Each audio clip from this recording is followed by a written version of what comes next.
Hi everyone, our journal page today, and I'm going to do something that I haven't done. I've done it before but never on video. The outcome is never predictable, and I'm going to try it again now. I'm going to try to put some either Brushos or these are powder textile dye on the page, very small amount, and then I'm going to activate it with glue.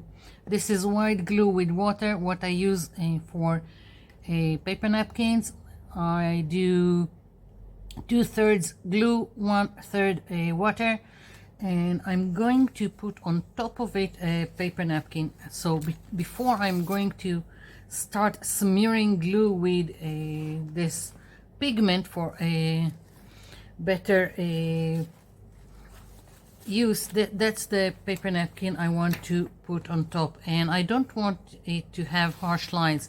So what I'm going to do is, before I'm messing with some paint, I'm taking a very fine brush with water, and I'm going to get rid of the straight edges, but I want it to be subtle, so I'm going very gently and removing the straight edges, and I'm also trimming the paper napkin approximately to the size of the page, but a little bit smaller.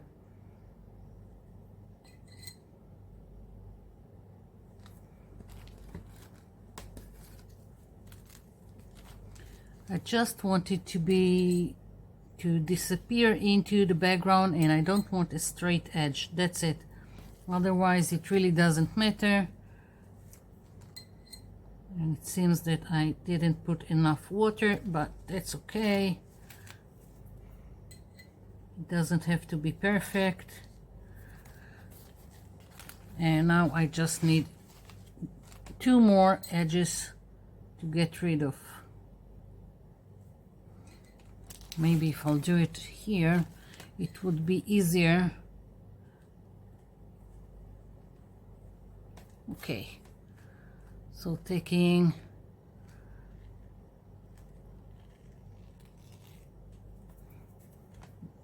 almost done. Yeah, and now this one. Now if you're worried about the folds you have in with the paper napkin, you can always iron it. If I'm ironing something like that, I'm putting it on a towel, and on top I'm putting some parchment paper or cookie sheet, and then I'm ironing it. Another way to go about it is to spray it, but you need a very fine mist to go on top of it and not soaking wet, and then you can just smooth it gently and it without ironing. Maybe I can even demonstrate it. I've got one bottle, spray bottle, that gives me more of a mist outcome than anything else, so I can go very gently and smooth it if I'm worried about this, but not completely, don't really care about it. Okay, so I've got the size okay, I'm moving it aside, and now I'm going to start having fun. So I've got this is a quite large art journal, just from a paper pack of 240 gram paper, and I just fold each A3 page into half and glue them back to back. So let's see, I'm gonna try this now. This is a textile dye, powder textile dye, and as I said, it's never predictable and you never know what will come out of it, but I don't care. If I don't like it, I can always cover it with gesso or acrylic paint. So I've put down this. You can hardly see the powder, but there is powder here. And I'm thinking of maybe yellow. I'll start with this and we'll see where it gets me. So I'm just taking a glue with my brush and I'm just going to go like this. And it can be subtle and it can be not subtle. Again, you never know what will come out of it. I can already see that this is not enough. So I'm going to add, and I'm going to do the yellow. I wanted something more vibrant. So here we go. And if you feel that it doesn't smear or activate enough, you can always spray with water, add water to it and help it along. Okay.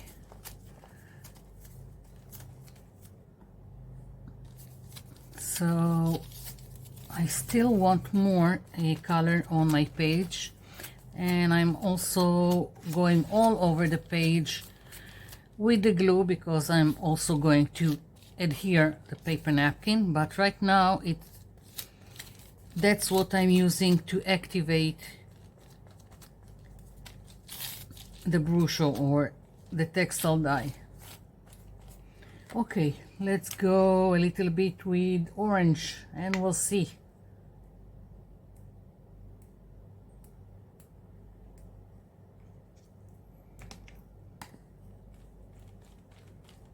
Again, I can just do like this, and I can also, again, add water. Just play with it and have fun.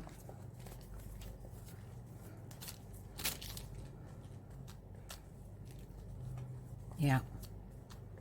So I'm just building up on top of it, and I don't know why, but I'm thinking brown. Oops.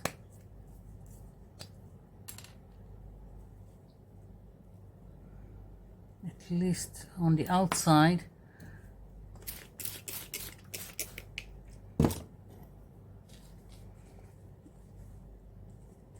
I like this grungy look,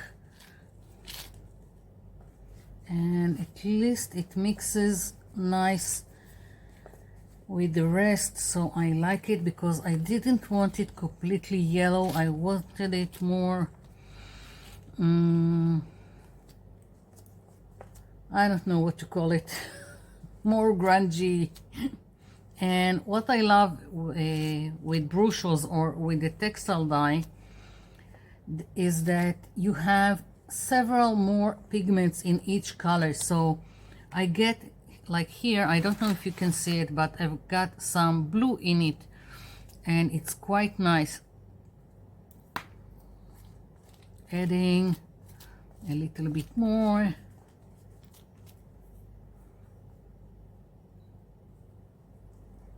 And as I said, if I don't like it, I can always go and go over it with some paint, cover everything with gesso, all kinds of ways to go about it.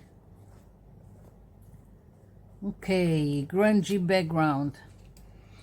So I've got this, I really like it, and now I'm going to put my paper napkin.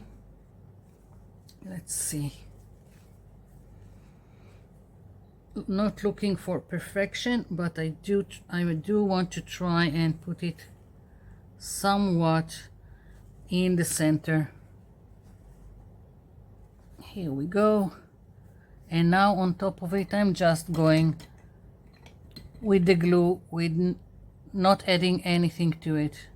So paper napkin from the inside towards the outside with flat brush. Use the flat of the brush. You want it to slide, you don't want to drag the paper napkin so it would tear.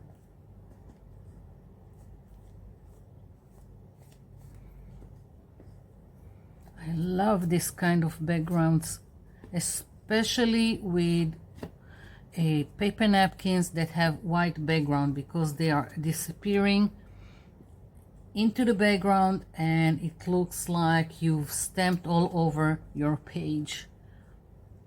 And you also get the added texture. I love the texture of wrinkled paper napkin.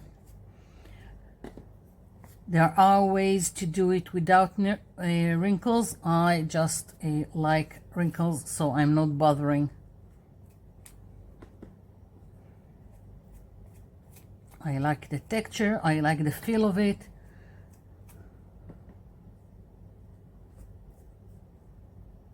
Oopsie. Okay. Almost done.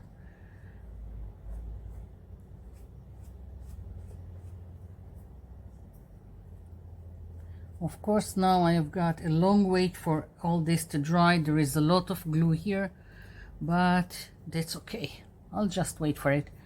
So I'll be back. Okay, so this is dry. I want to darken the edges first. I've got a ground espresso distress ink and a brush. I'm going to go over the edges like so, very loosely.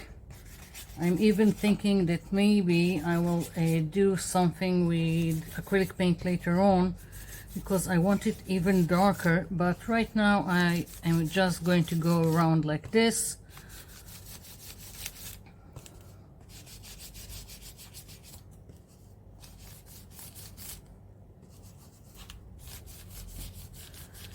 Yeah, definitely will need some acrylic paint, but that's okay. It's a start.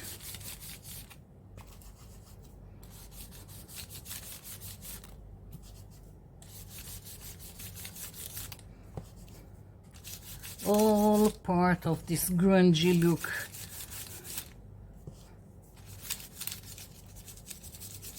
Okay, so now I want to stencil, and I've picked one of my stencils of this kit. Usually I use it just to make the shapes with the marker, but today I'm going to stencil. I'm just putting it here, and I have some green oxide, some turquoise and white, and I need a makeup sponge. There we go. Makeup sponge. I buy this shape just because I feel it's more feasible to hold, to stencil with, and a little bit more condensed. And when the paint is dry, I just cut it with scissors and use it again and again until it's a little piece, and then it goes to the garbage. Okay, so I'm going to start with this green oxide and a little bit of turquoise, dabbing the excess and starting to stencil my cat. Just wanted an in-between shade, so I'm using both of them, and I'm using the white I will use the white in several areas that I want lighter again, so it won't be one solid color all the way.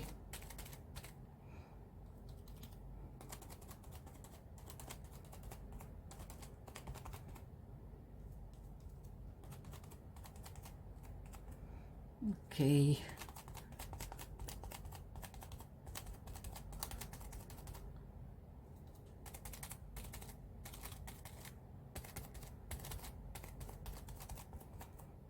I don't know if you can see the difference in the colors, but they are there, and I'm going to start adding some white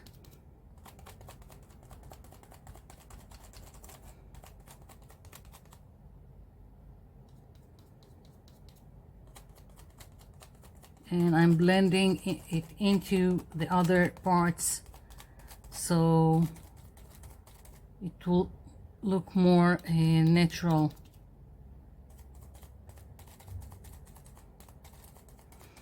And yes, I'm doing a turquoise cat. What can I say? I will I want a turquoise cat. Of course, you can do it in whatever color you want.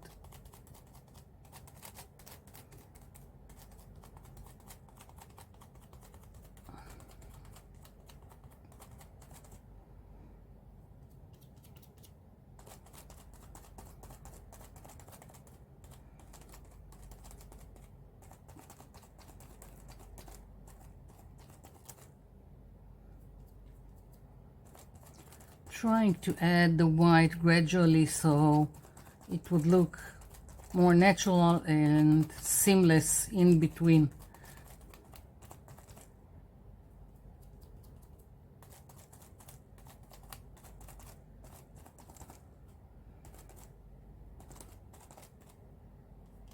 Okay, here I need a little bit darker.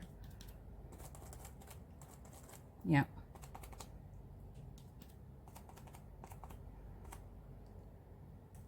Looking at it, and maybe a little bit more white here at the edges.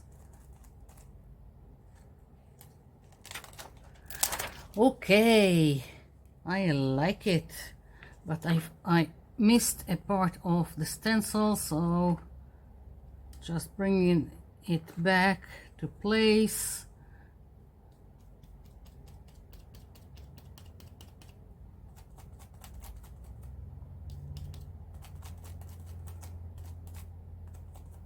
Yeah. Okay, I'm going to let this dry, and then I want to do some contour lines so it will bring everything together. So I have to, for this to dry before I'm using a permanent black marker, and I'll be back.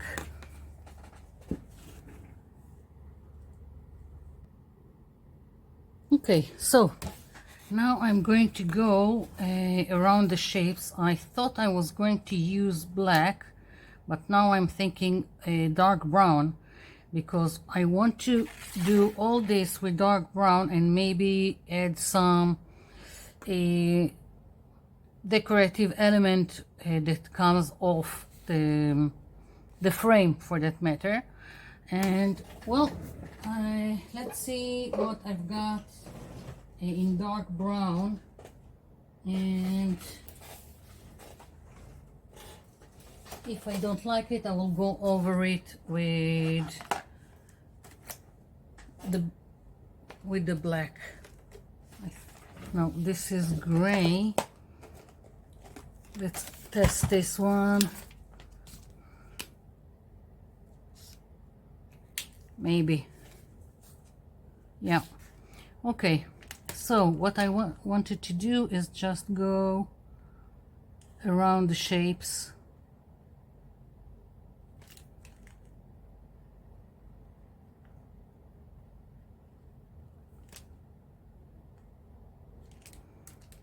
It's not dark enough.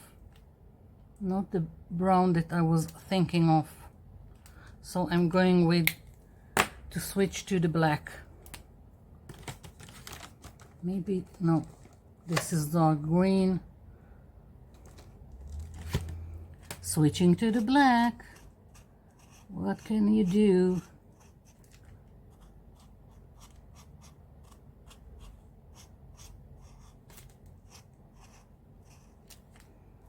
So of course this is going to take me some time to go around everything.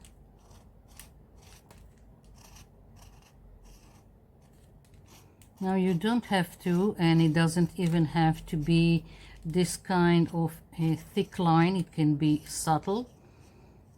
But since I went with all this grungy look, I'm not looking for subtle.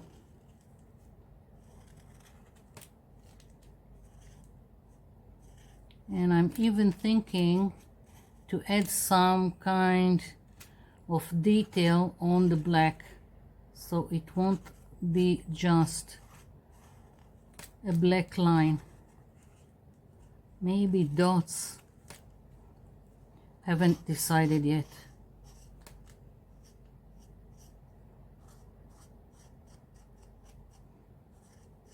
Going around the shapes helps to bring everything together, and also if you stenciled and you've got some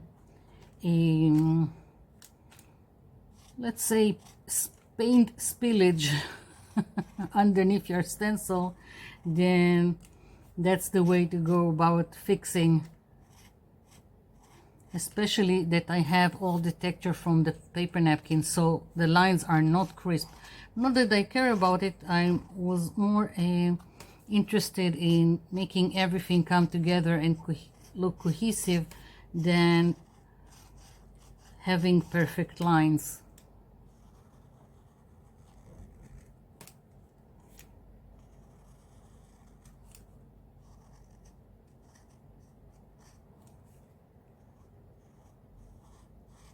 Okay, I think I'll finish this off camera because it's boring to watch me do the same thing over and over again, and it's going to take some time. But what I'm going to do now is I'm going to take this dark brown that I have and acrylic paint booger. Yeah. Okay, so dark brown, and again I don't like this, so I need to add some black. I like more sepia color than this, I don't know what to call this,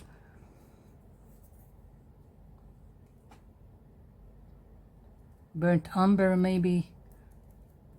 Okay, so there being excess, if I will need more I will add. And I'm going very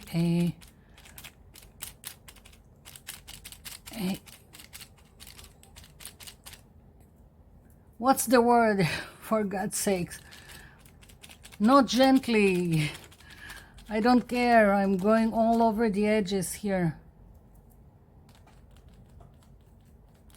And like I've done with the paper napkin, I'm going not with a straight line.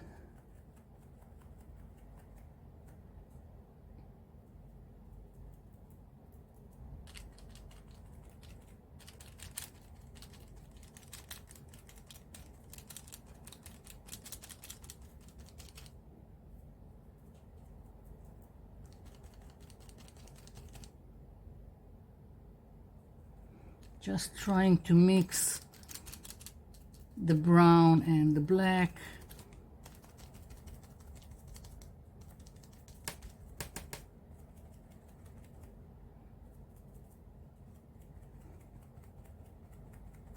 So nothing subtle about this page.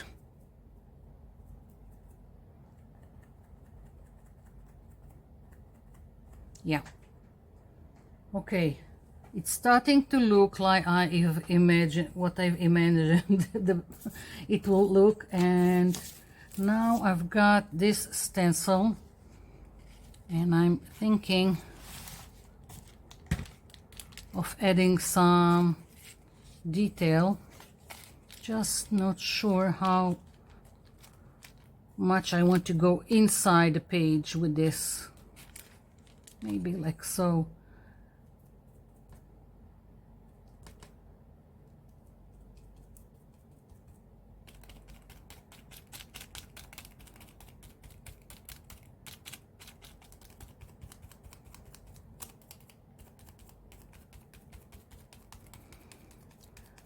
Let's hope something will come out of it from this crazy page that I've started. Okay, yes. So not so crazy, it's starting to take shape, and that's the biggest challenge always. You have an image that you want to transfer to to your page, to your canvas, to whatever you are using, and you just want it to translate as you imagined it. So a little bit here I want, even a little bit on going on top.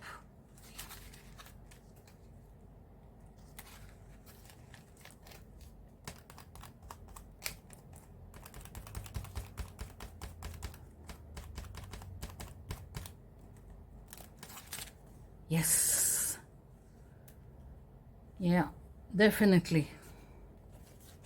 And maybe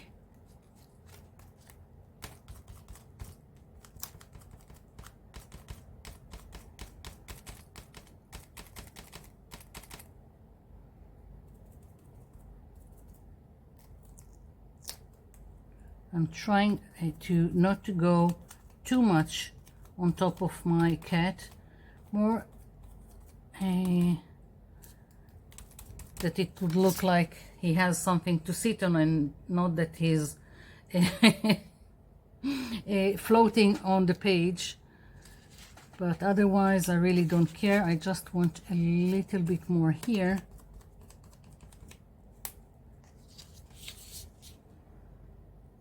Yeah, okay, I'm going to leave the edges for now. I don't know if I'm going to add something to it. I'm going to continue doing the black lines, and then I'll see if I need something more.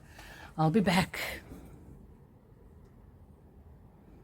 Okay, so I finished with the black lines, and I felt like it needed something more, so I took this acrylic sand color, and I'm going, as you can see, I've already started doing dots, and I took this stylus. You don't have to have this.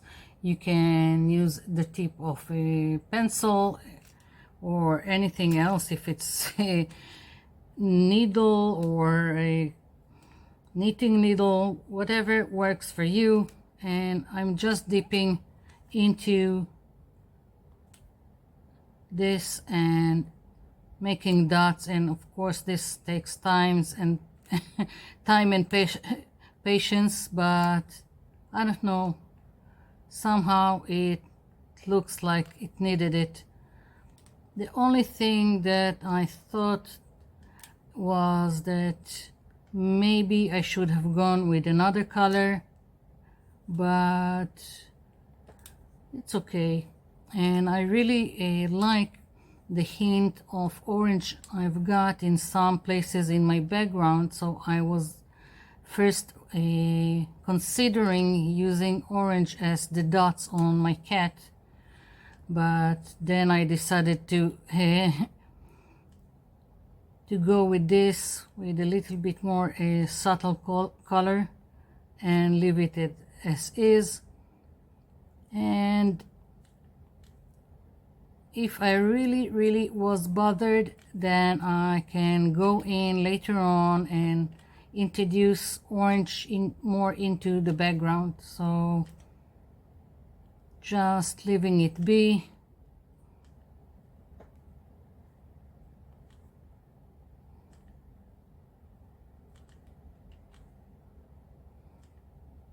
And basically this is it.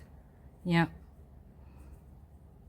I think I forgot to do a little bit black here.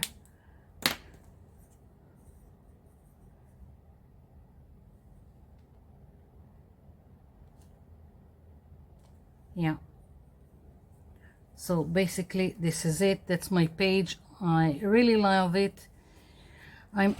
I was thinking about doing some contour line on this, but then decided to leave it be, that I really like what's going on here, and this is it. So thank you for watching. Thank you for leaving me comments down below. I'll be seeing you in my next video. Bye for now.